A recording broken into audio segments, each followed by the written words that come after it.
Eu vou falar sobre 1 Samuel capítulo 7. Obrigado, vocês podem ir, hein? Vocês estão tudo olhando aqui para mim só. 1 Samuel capítulo 7. Você que nos acompanha pelas mídias sociais aí, que Deus abençoe você. Compartilhe esse culto. Você que está aqui na igreja, né? Fica aí com seu celular, compartilhe os cultos da igreja aí na sua rede social. Abençoa pessoas. Tá aí, tem um créditozinho. Seja um missionário virtual. Abençoe a vida de alguém. Tá certo? Vamos lá. 1 Samuel capítulo 7.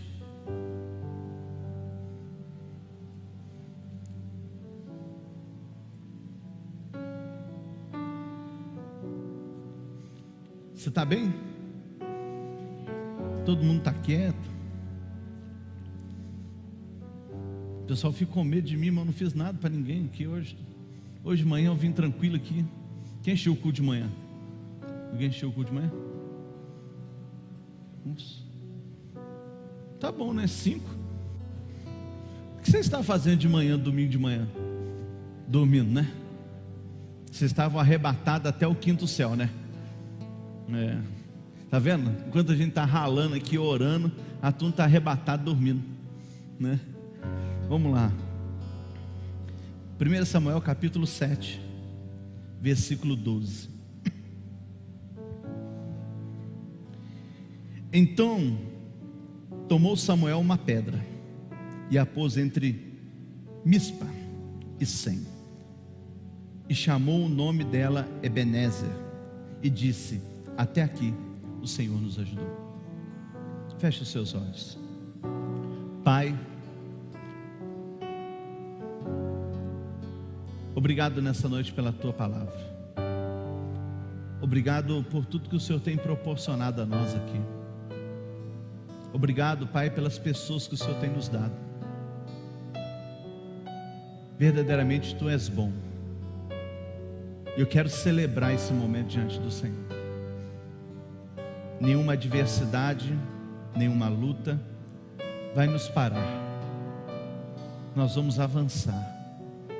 Nos guia através da tua palavra. Nos revela aquilo que está por detrás das letras, aquilo que o homem ele não conseguiu ainda enxergar. Nos revela para que possamos viver algo maior em ti, em nome de Jesus, amém. Esse texto, ele é resultado de algo que aconteceu um pouco mais para trás. Os filisteus, eles sempre foram inimigos de Israel, e continuaram sendo inimigos de Israel de várias formas, em vários momentos. Eles lutavam contra Israel, eles pelejavam contra Israel. No tempo em que Davi foi rei de Israel, um pouco mais para frente, você vai ver que eles continuaram lutando contra Israel. Depois de Davi, outros reis, eles continuaram lutando contra Israel e pelejando. Mas esse momento aqui é um momento tão marcante, é um momento tão forte, porque Israel estava sendo restaurado no momento de extrema dificuldade da vida deles. Primeiro porque Israel tinha perdido o seu pai espiritual, o seu juiz, aquela pessoa que governava eles, que era Eli. Eli tinha morrido, depois de receber uma má notícia em que a arca foi roubada. Eles ficaram órfãos, porque a linha de sucessão de Eli, que era Ofni e Finéias, eles haviam se corrompido e também morreram na guerra contra os filisteus. Mas como se não bastasse isso, algo inédito, algo inesperado acontece no meio de Israel. Eles perdem a arca da aliança. A arca da aliança, ela representava a presença de Deus no meio de Israel. Você vai ver que nos grandes momentos de Israel, nas grandes batalhas de Israel, nos momentos decisivos da nação, a arca sempre esteve presente, como um simbolismo de que Deus estava ali com aquele povo, que Deus estava presente, pelejando e lutando por aquele povo. Eu não vou falar o que tinha dentro da arca, mas a questão é que a arca era, para Israel era tudo, e de repente eles se veem sem a arca, eles se veem sem a presença de Deus, eles se enxergam desprotegidos, solitários. E então, depois de quase 7 meses, Deus assolando os filisteus eles devolvem a arca a Israel. E eles ficam, essa arca, ela fica na casa de um homem chamado Eliabe, e fica ali. Mas durante essa devolução da arca, Deus também queria fazer algo diferente na vida de Israel. Deus queria conceder vitória sobre a vida, sobre os inimigos de Israel, sobre os filisteus. E Deus, Ele faz isso. Deus faz com que Israel vença os filisteus. Eles vencem os filisteus. Então Samuel, como já tinha se tornado juiz, como já tinha se tornado o sacerdote de Israel, aquele que ia guiar Israel, ele pega uma pedra, ele simboliza aquilo ali como uma virada de chave na vida de Israel, como um novo momento na vida de Israel.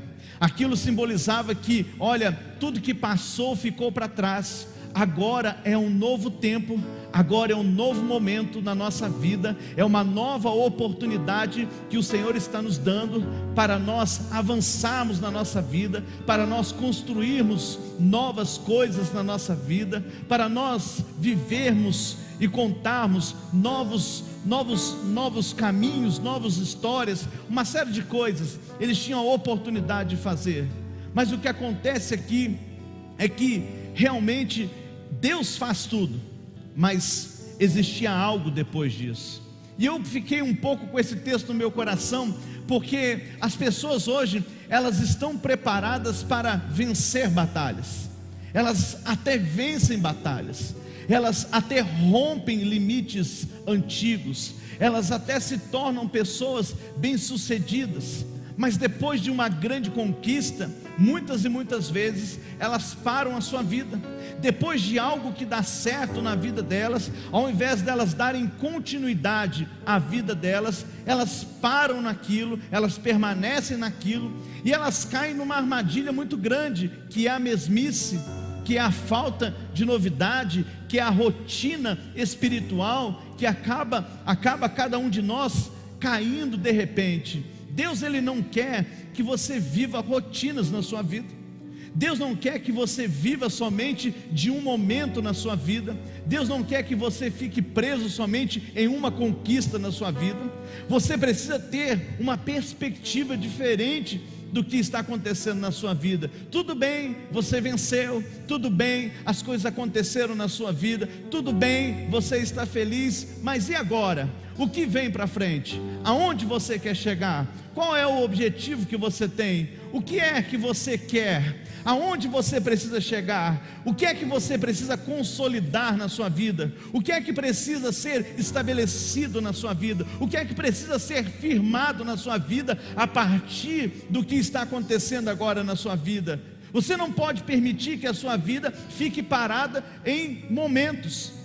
A maioria das pessoas que estão aqui, elas estão paralisadas em momentos, acontecimentos, caem na rotina, e a rotina se torna um problema. Uma das ferramentas que o diabo tem utilizado para derrotar cristãos é uma rotina espiritual. O que é uma rotina espiritual? É aquilo que você está acostumado a fazer sempre a mesma coisa, ou seja, você se torna um religioso dentro da igreja, você se torna um religioso dentro da sua casa, você se torna uma pessoa que dá mais respaldo a rituais do que realmente você se portar como uma pessoa que se importa realmente com Deus e que quer ser cheio de Deus. Vou dar alguns exemplos para você. Você você continua vindo na igreja. Por exemplo, tem as pessoas que têm o costume de vir todos os domingos na igreja. Não é nenhum problema você vir todos os domingos na igreja, mas se você tem a oportunidade de estar em outros cultos e não vem, você apenas trocou 6 por meia dúzia. Você continua se tornando um religioso dentro da igreja. Você está preso a um sistema de que todo domingo você foi criado, que você deve ir à igreja, mas a sua vida não muda. Você está numa rotina espiritual. Quer ver outra coisa? As nossas orações, elas nunca mudam diante de Deus. São sempre as mesmas coisas, são sempre os mesmos pedidos. Parece que nós não temos mais nada de importante para falar, nós não temos mais nada de importante para nos relacionar com Deus. Nós temos dificuldade de relacionar com Deus. Esses dias eu estava dizendo, as pessoas têm dificuldade de se relacionar com Deus. Não é porque Ele deixou de ser Deus, não é porque Ele não é Deus, Ele é Deus, mas a dificuldade que nós temos é de se relacionar com alguém que não pode ser enxergado. Quando eu começo a me relacionar com alguém que eu não posso enxergar, uma série de questões começam a ser construídas na minha mente. Primeiro, será que ele está me ouvindo? Segundo, será que ele está me vendo? Será que é real o que eu estou fazendo? São alguns dos questionamentos que nós temos diários aqui, as dificuldades que nós temos muitas e muitas vezes. É por isso que muitas vezes nós partimos para um outro lado, muitas vezes nós partimos para o ocultismo, porque nós temos a facilidade de conversar com alguém, a facilidade de se curvar diante de alguma coisa, mas esquecemos que Deus, Ele está presente em todo lugar. É como o ar, você não segura o ar, mas você sabe que Ele está aqui. E como você sabe que Ele está aqui? Pelo um ato de fé. Por que um ato de fé? Porque você está o quê? Puxando o ar pelo seu nariz, ou seja, você crê que o ar está aqui. Ou seja, nós temos uma dificuldade de relacionar com Deus por causa dessas coisas, e aí nós caímos numa rotina. Nós temos dificuldade de falar, nós temos dificuldade de expor o que nós sentimos, nós temos dificuldade de expor aquilo que nos fere, porque às vezes nós já fomos tão traídos, às vezes nós já fomos tão feridos, às vezes as pessoas já pisaram tanto na bola conosco, que nós achamos que Deus ele vai agir da mesma forma com a gente. E aí nós construímos e criamos bloqueios que nos impedem de ser feliz com Deus, nos impedem de ter uma vida, de um relacionamento sadio com Deus, por causa de uma rotina. E isso está estampado diariamente nas nossas vidas aqui. Todos os dias nós sempre falamos quase as mesmas coisas com Deus. Você imaginou dentro da sua casa você só falando sobre uma coisa? Que tipo de relacionamento existiria dentro da sua casa? Imagina você falando assim: bom dia, bom dia. Ah, hoje deu problema na luz, hoje deu problema na luz, amanhã hoje deu problema na luz, amanhã deu problema na luz. Fala assim: não dá problema mais nada lá?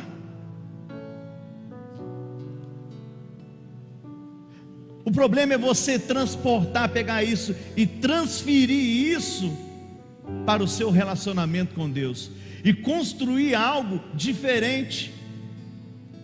É você entender que Deus ele se preocupa com você, é você entender que Deus quer o seu melhor.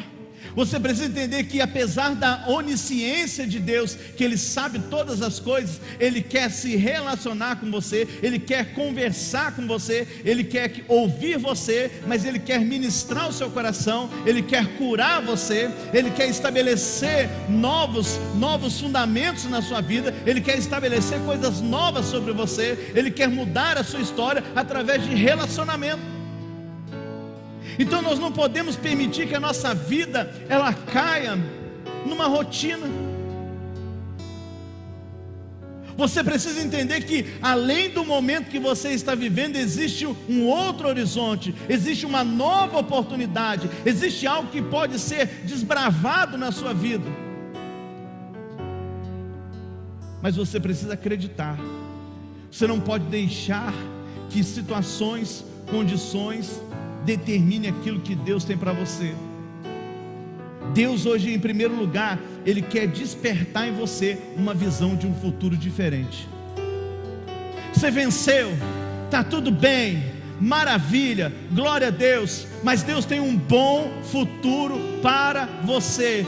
Deus quer inserir você num novo momento e num novo ambiente, mas para isso você precisa olhar para frente. Nós temos que festejar nossas conquistas diárias, nós temos que celebrar os momentos que nós temos de conquistas, mas nós temos que entender que a nossa vida, ela precisa continuar, como está escrito, de fé em fé e de glória em glória. Ou seja, nós precisamos dar continuidade na nossa vida. A vontade de Deus não é que a sua vida fique parada, a vontade de Deus não é que a sua vida fique estagnada, a vontade de Deus é que a sua vida flua como um rio. Então você tem que começar a olhar para frente. Você tem que começar a projetar com Deus um futuro diferente para a sua vida. A sua conquista de hoje, ela não pode ser a sua morte de amanhã, ela tem que ser o combustível para novas conquistas na sua vida. É de você entender que novas coisas podem acontecer na sua vida, que coisas inesperadas e sobrenaturais Deus pode fazer na sua vida, e que Deus pode conduzir você a lugares maiores do que você está hoje. Deus não tem limite, o limite não é esse que você chegou, o limite não é esse que você está. Deus, Ele quer fazer você enxergar que existem coisas maiores, lugares melhores, existem conexões que Deus quer colocar você, mas você precisa sair, se mover e crer.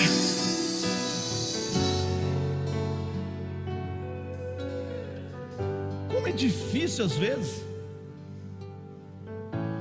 Às vezes nós temos a facilidade de falar com o ímpio, e o ímpio tem sonho. Você vai falar com o ímpio, às vezes o ímpio tem projetos, mas você vai falar com um cristão, ele começa: se for a vontade de Deus, amém. É só a vontade de Deus para a minha vida. Não, isso nós já sabemos que é só a vontade de Deus para a sua vida. Mas se Deus te deu uma identidade, se Deus te deu liberdade e te libertou, amém? Se Deus, Ele te deu o livre-arbítrio, o direito de escolha, amém? Você acha que Deus quer somente que você fique assim, é só a vontade de Deus? Deus quer que você construa coisas dentro de você, que você construa projetos dentro de você, que você construa sonhos dentro de você, que você seja um rio, que você seja algo que possa gerar mais e mais e mais e mais, e que você nunca cesse de gerar na sua vida, porque essa é a vontade de Deus para a sua vida. Não se prenda a um momento.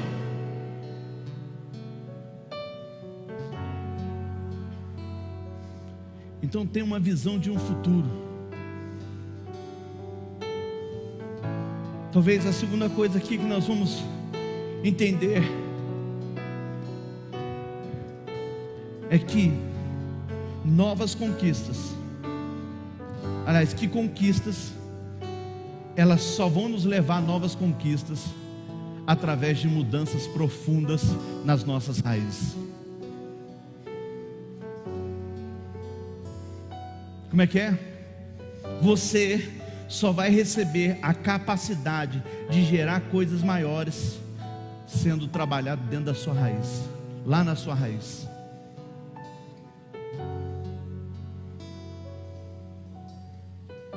Quando se fala de raiz, se fala de profundidade. Quando se fala de raiz, se fala de vida. Quando se fala de raiz, fala sobre alimentar. E esse é um problema que nós temos muitas vezes.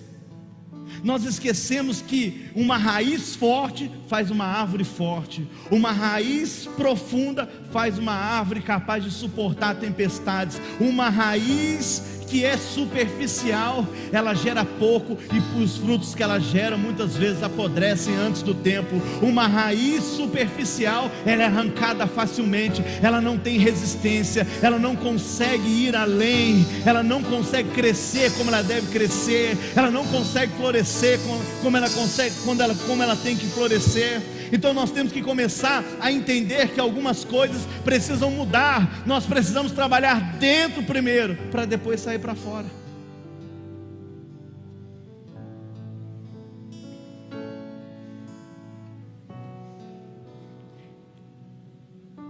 Tudo começa dentro, não é fora. Às vezes nós queremos forçar as pessoas a mudar o exterior dela, mas esquecemos que para mudar o exterior tem que mudar o interior. O interior tem que ser adubado, o interior tem que ser alimentado, o interior tem que ser regado.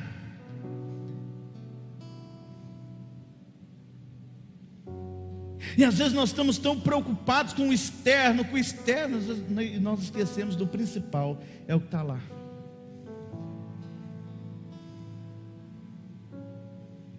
Suas raízes precisam ser fortalecidas. Para quê? Para que você cresça e os renovos venham sobre a sua vida. Você precisa aprender a cuidar de você. Você precisa aprender a investir na sua vida cristã, na sua vida sentimental, na sua vida financeira, na sua vida, em todas as áreas da sua vida. Você tem que aprender a investir. E aonde se investe? Na raiz.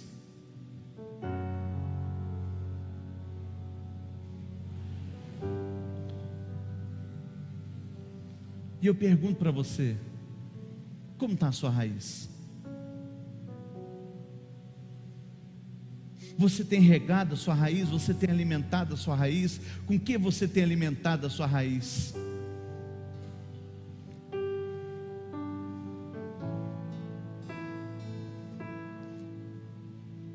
Eu cresci numa casa onde tinha muitas flores. Minha mãe gostava muito de samambaia e outras flores lá. Às vezes tinham canteiros lá. E às vezes eu via minha mãe, às vezes ela mexia nos vasos. Eu ficava indignado com aquilo. Tanta coisa para você fazer, você vai mexer em vaso de flor. Tem gente que tem problema com isso, tem gente que gosta de flor. Ele vai fazer visita na casa dos outros, pega uma muda de uma pessoa. Tem um pastor aqui que tem um costume disso. Toda a casa que ele vai, ele vê uma coisa, é meio zoiudo, ele arranca dos outros as coisas. Você não dá uma muda para mim? Quando chega em mim que ele pegou muda, eu fico para morrer, põe ele na sala, chama a atenção, ele para de ficar pegando as coisas dos outros, rapaz. Mas olha para você ver que interessante, a minha mãe ficava mexendo naquilo, e às vezes eu perguntava assim, por quê? Ela falava assim, eu tenho que tirar, trocar a terra, eu tenho que adubar isso daqui, porque ela precisa crescer melhor, ela está fraca. Às vezes ela vinha com a tesoura, começava a podar um pedaço, trocava de vaso, colocava esterco, que hoje usa adubo, né? Mas na nossa época mais antiga o adubo era esterco. Colocava esterco, afundava aquilo lá, trabalhava naquilo lá, e aquilo começava a crescer de novo, a ter vida de novo. Mas por quê? Porque alguém detectou, parou por um tempo, investiu tempo para mexer naquilo que era importante. Não adianta somente mexer no que está de fora, se não mexer no que está de dentro. É por isso que em alguns momentos da nossa vida nós temos que focar no futuro, mas nós temos que trabalhar no presente para que a gente possa alcançar o futuro. É por isso que muitas vezes as pessoas não entendem. Às vezes a gente fala de algumas coisas para amanhã, nós falamos de algumas coisas de hoje que algumas pessoas acham que são desnecessárias, mas se você não trabalhar hoje, se você não mudar a mentalidade hoje, se você não mudar o coração hoje, se você não mudar a visão hoje, você não vai ter um amanhã.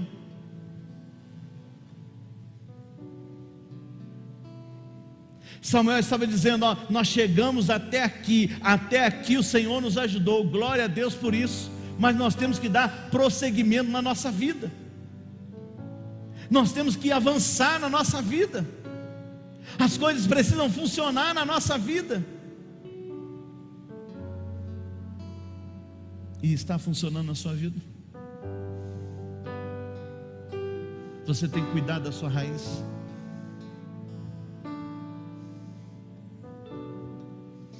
Você está adubando a sua raiz. Você está preparando, você está se preparando para amanhã. Nós estávamos falando sobre o projeto agora. É uma preparação para o amanhã. Às vezes você reclama da sua vida hoje, mas você não faz nada para o seu amanhã. Às vezes você reclama pela falta de oportunidade que você tem hoje, mas você não aproveita a oportunidade que você tem agora. Se diz: até agora eu vivi assim.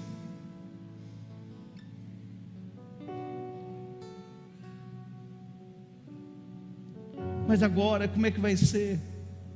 A terceira coisa que você precisa entender: você precisa mudar constantemente e não pode ter medo de mudar. Qual que é o problema que a gente tem muitas vezes? As pessoas têm medo de mudança. Só através das mudanças profundas nós vamos chegar em lugares mais altos. Não resista mudanças.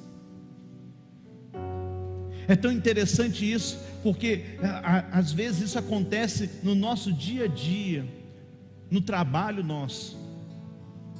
A maioria das pessoas aqui, em algum lugar que trabalha, deve ter algum software, né? Algum programa. Às vezes tem programa de caixa, às vezes tem programa de gerir algumas situações. Eu falo porque onde eu trabalhava mudou de sistema 2 vezes, e todas as vezes que falava em mudar de sistema, a gente não queria mudar, a gente resistia à mudança. Eu lembro que nas reuniões que tinham entre gerentes, diretores, a resistência era enorme, porque nós começávamos a construir uma série de coisas para que aquilo não acontecesse. Nós levantávamos muitas vezes barreiras, dificuldades para aquela mudança não acontecer.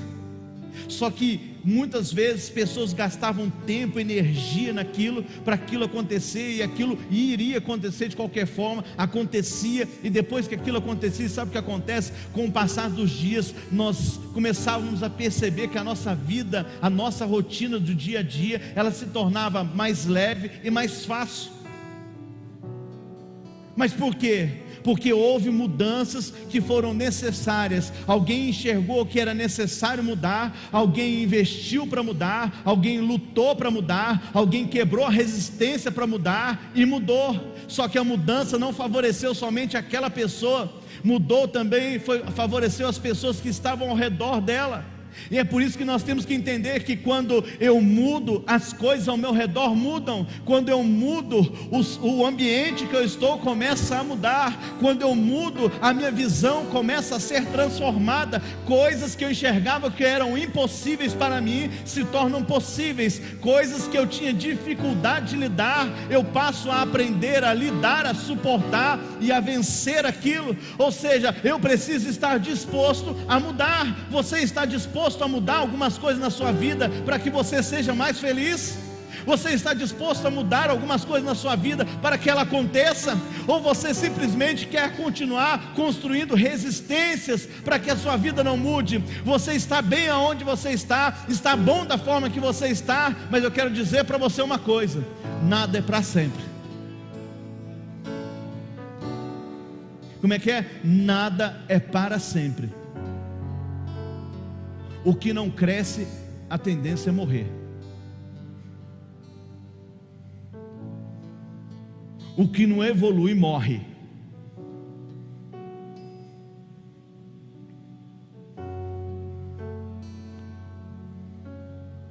E você precisa mudar. Mas eu mudar, você fala isso aí, mas é bobagem. Daqui a um tempo você vai ver a sua vida, como é que ela vai ficar.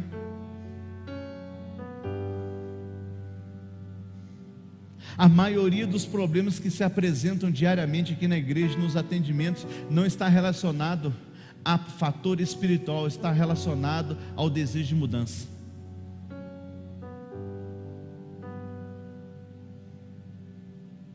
Porque o diabo, você expulsa ele, ele vai embora. Agora eu não tenho como expulsar você de você mesmo. Imaginou? Chamar você, sai daí, sai de você, abandona a sua vida agora. Eu falei assim, mas se eu sair de mim, para onde que eu vou? Não tem.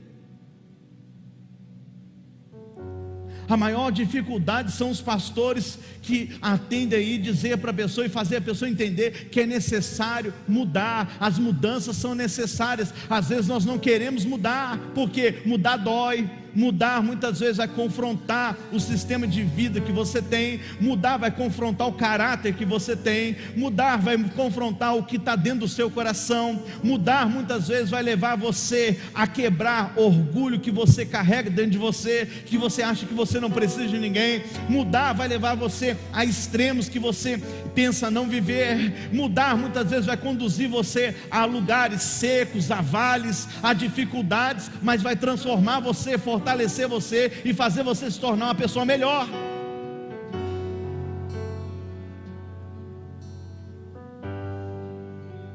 Agora, muitas vezes é o que eu digo, ninguém quer mudar. Mudar para quê? Para que eu vou mudar? Tem uns que acham que eu tenho que mudar por causa da religião. Religião não muda ninguém, querido. O dia que a religião tiver poder para mudar alguém, você me avisa. A única pessoa que tem poder de transformar alguém é Cristo, porque não foi a religião que morreu na cruz, não foi a religião que ressuscitou ao terceiro dia, mas foi o Cristo, o Cordeiro de Deus, que morreu e reviveu ao terceiro dia.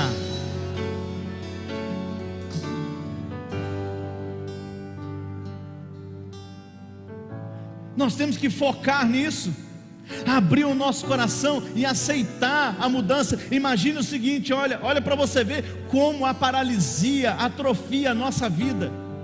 A arca é devolvida, a arca fica na casa de Abinadab, no Eliabe, Abinadab. Saul começa a governar Israel.